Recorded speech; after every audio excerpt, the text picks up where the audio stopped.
Hey guys, welcome back to my channel. What is this? It's gonna be an awkward one, obviously. Anyway, so this video is gonna be a Q&A. It's gonna be the first one I've ever done.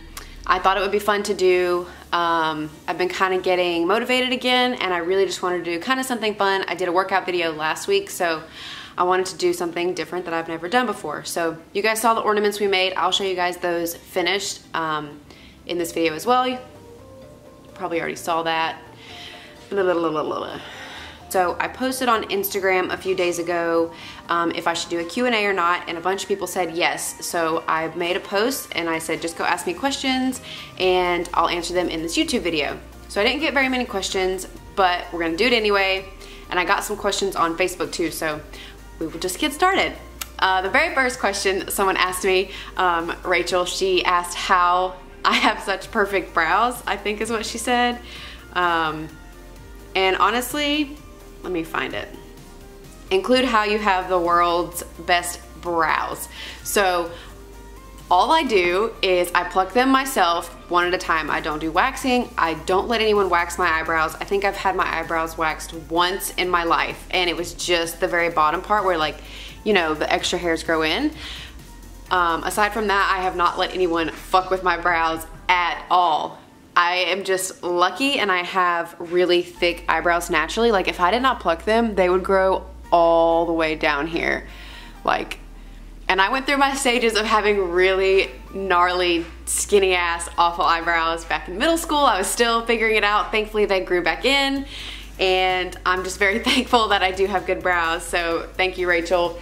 And then all I do is when I fill them in is I use the Anastasia dip brow, and I use a brush. I can get it and show you guys, and then I just put the Anastasia clear gel on top, which I just started doing like 2 months ago. Before that, I didn't even set them with anything. I just put the color in to fill them in a little bit and shape them up, and that's it. You guys have seen me, if you've been watching for a while, you've seen my eyebrows not filled in. They basically look the same, just a little bit more sparse. So thanks, Rachel, for that question. And now we'll go to the questions on my picture. Carrie Ann asked, oh, hey, Carrie. She said, explain more about your experience and opinion on cupping. I feel like people just post pictures of it and never really say anything about what it did for them or anything. So as a massage therapist, I believe in cupping. I got cupping done before I was a massage therapist, and I didn't know too much about it. I just knew that after I had the cupping done, I felt better. So I'll just start by saying this. It's an ancient Chinese form of massage.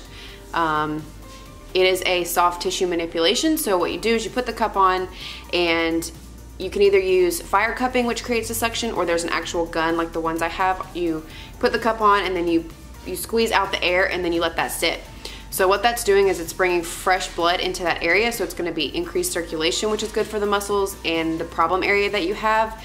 It's also good for helping release some of those tense spots. So like if you have a spot like under your shoulder blade that you can't really get to, if you put a cup on and let it sit, sometimes it helps relax that a little bit more. The coloring is because that's broken capillaries in your skin. It's not toxins coming out of your skin, none of that. It's literally like a bruise. I like cupping just because it does make me feel better without having to get really, really deep tissue. It's kind of like a pinch at first, almost, when it's like squeezing the skin, and it helps release fascia. Your fascia is between your muscles and your skin. It's a connective tissue that covers everything in your body, so it just helps loosen that up as well. And I don't like deep tissue massages, so it's good for me. I put it on, I leave mine on for about 10 minutes or so, or until they kind of fall off, and then I feel better. The cupping marks stay on me for about 7 to 10 days. And I can link some more information below, like really in-depth detail on the cupping, but someone else said, how do you balance dog mom, work, and prep? So I'm a massage therapist, as I just said, and thankfully I work at a spa where I can kind of make my own schedule. So if I want to work a lot one week, I can just pick up shifts, and then if I don't want to work, I don't have my schedule set to work on Tuesday, Wednesday, Thursdays, or Fridays. So I have 4 days off. I never actually take 4 days off, but if I needed to, like during the last 2 weeks of my prep, I took those 4 days off each week because I just needed it. With the dogs, we exercise them every day. We walk them. We go on like a 25-30 minute walk every day. As bigger breed dogs, they do need to get that energy out. I think all dogs need to get that energy out. And then we also play with them, and we have a really big yard if you guys have watched any of my previous vlogs. So they have plenty of space to exercise, and they play with each other every day, but we do walk them every single day. And then with my work being flexible with my schedule, I kind of just ebb and flow as I need. And then I work a lot on the weekends. So like I work 12 hours on Sundays, and then I work Saturdays and Mondays. And then I pick up during the week. Like I usually will work Wednesday and Friday night too. And that's another thing with my schedule. My shifts don't start until 4:45. So I still have my entire day. So if I get up at 9 a.m., like when I was on prep, I could go and do my cardio session, I could go do my workout, then I would go to work, and then I'd come back home and do my other cardio session. So like I had plenty of time. I don't work 8 hours a day, and I'm just very fortunate that my job has the schedule set up that it does, and that I have the ability to manage my time pretty well. So that's how I manage all of those things. I will say it did get pretty stressful sometimes during prep, but now that I'm not on prep, I feel like I have so much time, and it's kind of weird, so I'm kind of still adjusting to that. And someone else said best body part to work out. Theirs are legs. Best body part, I'll say my favorite body part to work out is definitely hamstrings and glutes, just because those are my areas where I'm always trying to grow, so it's fun really pushing myself in those areas at the gym. But I'll say I don't always get the best workouts when I do that. I feel like anytime I push myself on shoulders, I have a really, really good pump in my shoulders. So it kind of just depends, I guess, on what you mean by best. So like the best actual workout is probably shoulders, because I always get a really good pump. But my favorite part to work out is legs, not quads, hamstrings and glutes.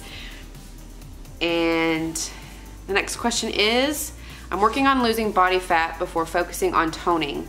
Any personal favorites of yours, food, exercise, whatever, while you were working on dropping the pounds prior to your bodybuilding? Okay, so basically they're saying they want to lose weight before they start toning. I'm gonna say don't waste your time on one or the other, just go for it all together. And this is, I hope I'm saying this right, Kinko_Keto Cat asked that question. So my suggestion is, if you want to lose weight, you need to lower your calories. So you need to be eating below a maintenance level or below a surplus, whatever you're in now. If you count macros, reduce those a little bit, and a macro calculator should help you do that. If you want a more specialized answer, message me, DM me on Instagram, and I will help set that up for you. But you need to lower your calories, and then you need to up your expenditure. So you need to be doing more cardio, you need to be lifting heavier weights, you need to be working out harder. I wouldn't just recommend only doing cardio, because if you think about it, you could do an hour of cardio and only burn a few hundred calories if you're really, really exerting yourself. Or you could do a workout where you're lifting heavy weights and you could burn 500, 600, 700 calories if you're really, really exerting yourself. So I would say do both. Lift as heavy as you can, lower your calories, and then up your cardio just a little bit. So if you're doing 2 cardio sessions, do 3 cardio sessions a week. Vice, and so on. So that's my suggestion there. Like I said, if you need help specifically, message me and I'll help set that up with you, because that's what I'm here for. Next, Jessie Jean XO asked, what is your favorite food off prep? Oh my gosh, my favorite foods not on prep are junk food. I'm not even gonna lie. I love donuts, I love cookies, I love sugary carbs, like bread, pastries, all that stuff. And I went overboard. Clearly, I gained at least 20 pounds in the past 2 months, so I've had my fair share of that. I am back on track now, but that's my favorite food not on prep. How long have you had your pups? And did you rescue them all? So, and the next question she asked is, how long have you and your boyfriend been together? So my boyfriend and I have been together 5 years this month, basically December 1st. We've been dating for 5 years, and he had 2 of the dogs, Pretty and Emerson. He had them before I met him. So I've had them for like 5 years.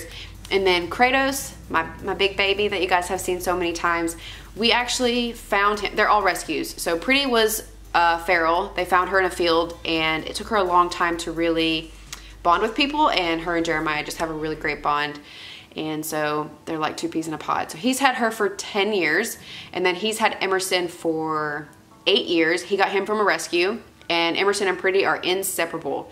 And then Kratos came along. We were walking all of our dogs one night, and he came running at us, and we were actually really scared at first. So I took all the dogs and I went home, and Jeremiah tried to kind of like lead him off, and he followed us home. And we're not the kind of people to just like turn animals away. If we see an animal like running around, especially if they have like a collar on, we always try to find their owners. So we made a lot of posters. We put a lot of posts in the Oklahoma City like area on like this lost dog. You have to show proof.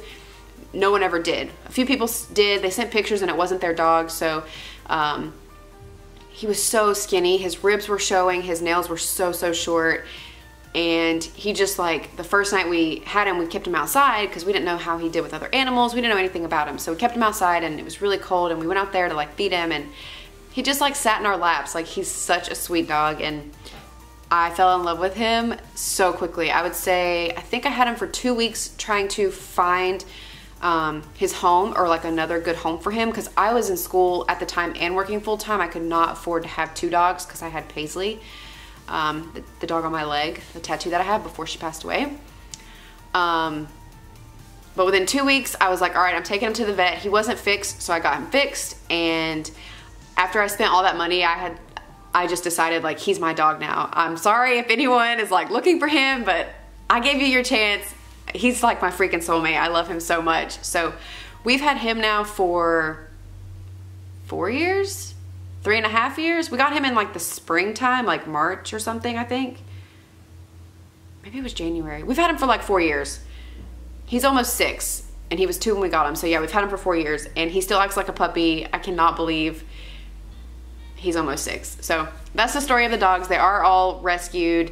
None of them are from breeders. They're all fixed. We definitely don't like breeding or any of that shit, backyard breeding, buying from a breeder. I'm not for that, because there's so many dogs that need to be helped in rescues, which I'm going to an event in Portland in 2 days. It's a Stand Up for Pits event, and I'm gonna film some of it for you guys for the next video. So we love pit bulls and rescues. Next question she asked was, 2018 is coming up. Do you have one goal you want to accomplish next year? Love your content. Thank you. I have a lot of goals I want to accomplish. My boyfriend and I have been working so hard in our individual careers, and we're just really ready to like get to that next step, especially for him. He's a writer, and he's just waiting for like his big break, kind of speak, to get his foot in the door.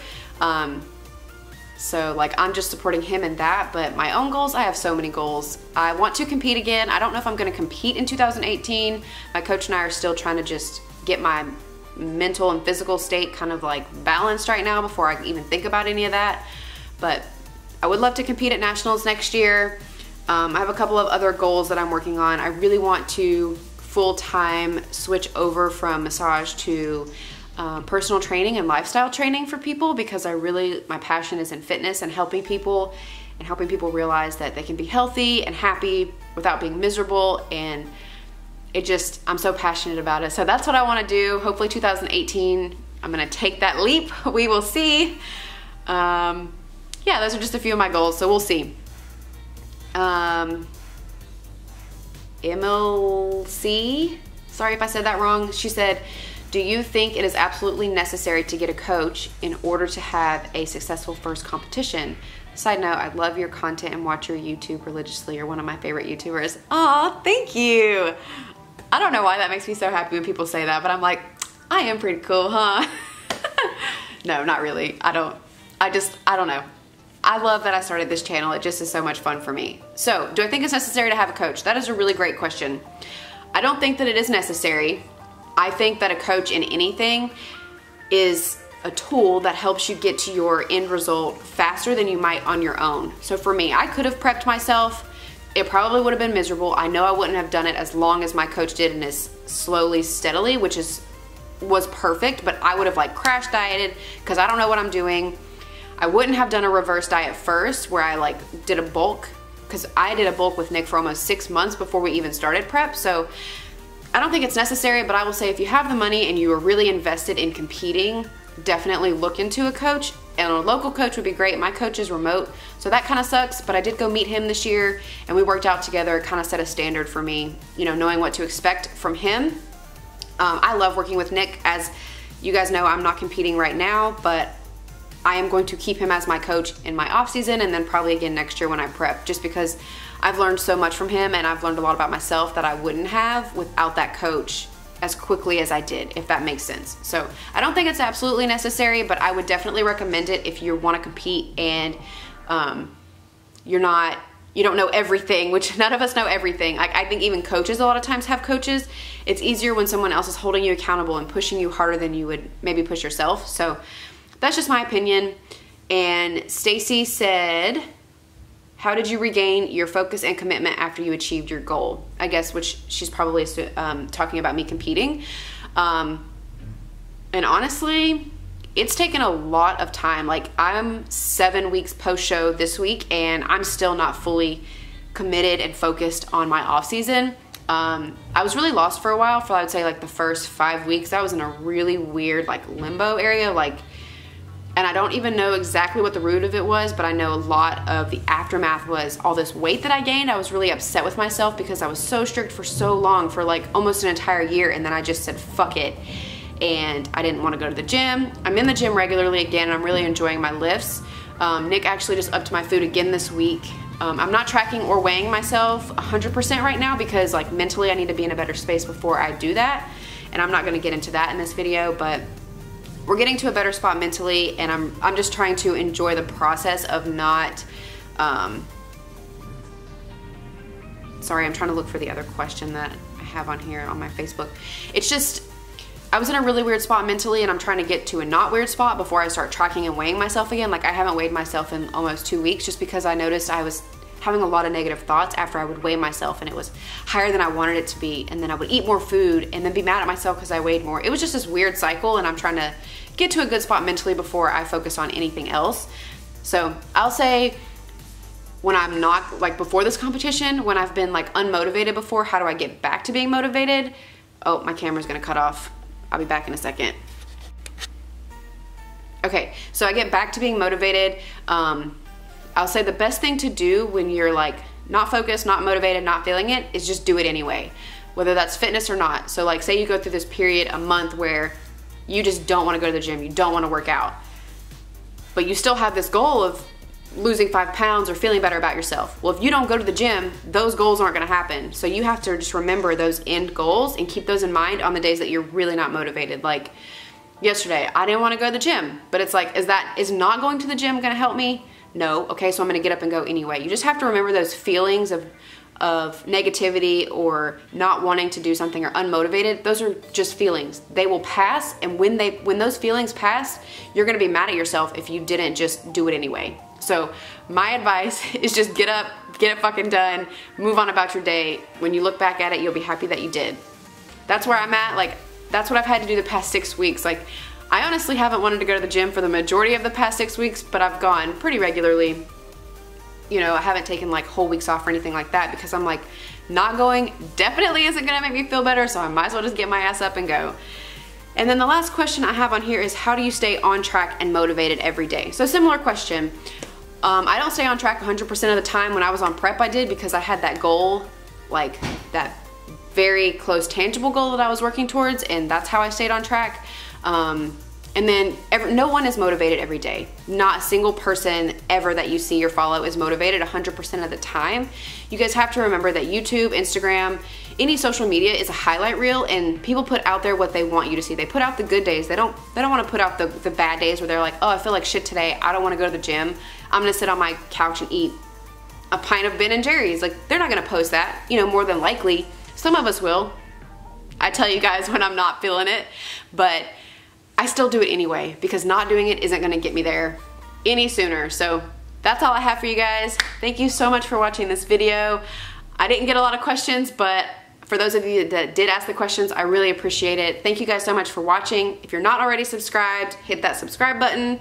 It's right down here. Like, you're already watching the video. It's right there. Just hit it. Thank you guys again so much, and I will see you guys in the next video. There's probably gonna be a lot of puppies in the next video, so if you like dogs, make sure you tune in. I post once a week, and it's almost my YouTube anniversary. I started last year. My very first video was with my Christmas tree, so I don't know when I set it up last year. but I know we're almost at 1 year. And my goal this year, knock on wood, fingers crossed, I have stuck to it so far, was to post one video, at least one video a week for an entire year of doing YouTube. And I so far have done that, so pretty proud of myself there. I was really nervous at first when I started YouTube, but I'll say if you guys have anything that you're wanting to do but you're kind of too scared, just do it. Like, I don't make any money on these YouTube videos. They actually take me a lot of time to edit, and sometimes I don't even know what I'm gonna film, and I really have to think about it and put a lot of effort into it, but I will say it's worth it because I enjoy it. So if you have something that you wanna do but you're too scared, just freaking do it. You'll be happy that you did. So anyway, thank you guys again for watching. I'll see you guys in my next video. Bye. Oh yeah, one more thing. If anybody had any questions that I didn't answer because I didn't announce on YouTube I was doing a Q&A, leave it in the comments below or email me if you don't want to comment, and I'll answer it in the next video. I really had fun with this, so thank you guys for participating.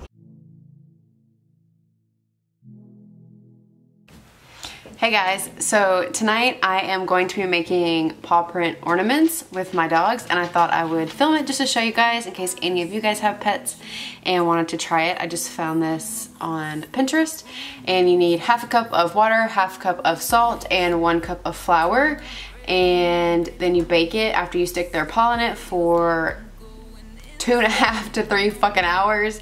4 and 7 years.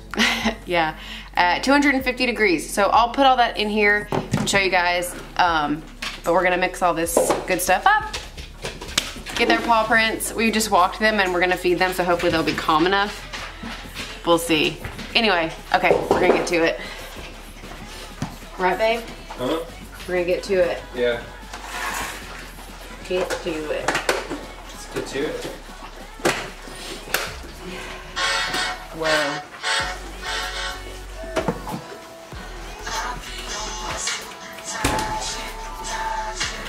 Don't hit your head, sir. Can you hear that?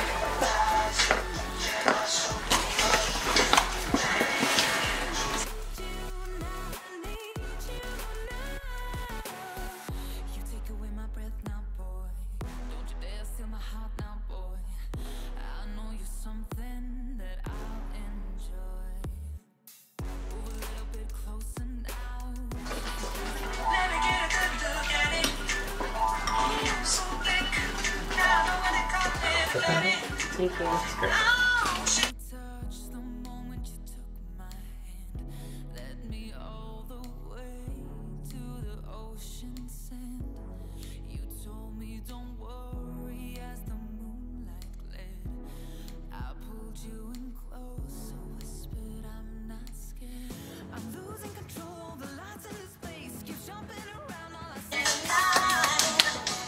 Okay, so here's my 3 little patties, and we're gonna attempt to stick their paws in there.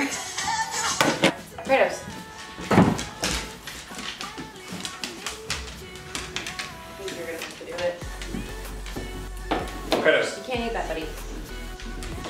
Oh, your paws are wet. Good job, buddy. Yeah, that worked. That was perfect. Sit. Okay. Go get it again. Okay, don't freak out, sir. Just have him put it down. I am, but he's pulling it away from me. Okay, here you go.